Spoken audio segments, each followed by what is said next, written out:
জীবনের এই পথে সবসময় যে আমাদের সব দিন সুখে কাটবে এমনটা কিন্তু নয়।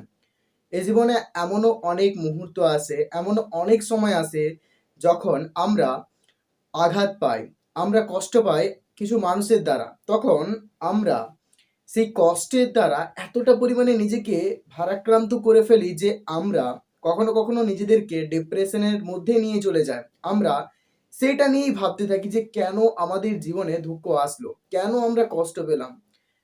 আমরা তখন পজিটিভ কিছু নিয়ে ভাবতেই পারি না।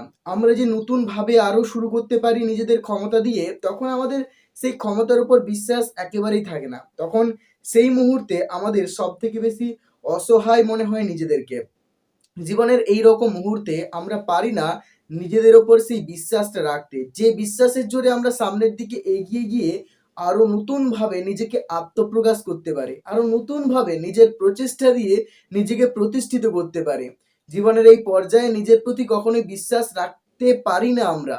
নিজের প্রতি বিশ্বাস ধরে রাখাটাই সব থেকে বেশি কঠিন হয়ে পড়ে জীবনের সেই মুহূর্তে। তখন আমরা সব থেকে বেশি হতাশ হয়ে পড়ি, তখন আমরা নিজেকে দুর্বল ভাবতে আরম্ভ করি এবং নিজেকে দোষ দিতে আরম্ভ করি যে আমরাই বোধহয় এই পৃথিবীর সব থেকে হতভাগ্য, ভগবান বোধহয় আমাদের সাথেই সবসময় খারাপটা ঘটান। কিন্তু তিনি তোমার জন্য ভালো কিছু পরিকল্পনা করে রেখেছেন অবশ্যই। তিনি এগুলো তোমার জীবনে দিচ্ছে, এগুলো তোমার প্রয়োজনীয় আছে, যাতে তুমি প্রত্যেকটা বাধার সম্মুখীন হয়ে শিখে যাও যে আসলে জীবনে যখন সত্যি বাধা আসে সেগুলো কেমন হয়।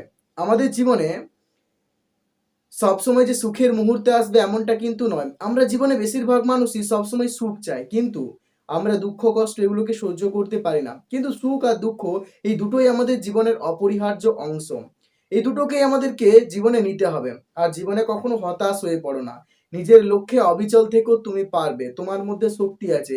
শুধু নিজেকে জাগাও, নিজেকে বিশ্বাস করতে আরম্ভ করো যে তুমি যেটা হতে চাও সেটা তুমি পারবে। তবে ধৈর্য ধরো, নিজেকে আপডেট করতে করতে সামনের দিকে এগিয়ে চলো, একদিন তুমি অবশ্যই নিজের লক্ষ্যে পৌঁছতে পারবে।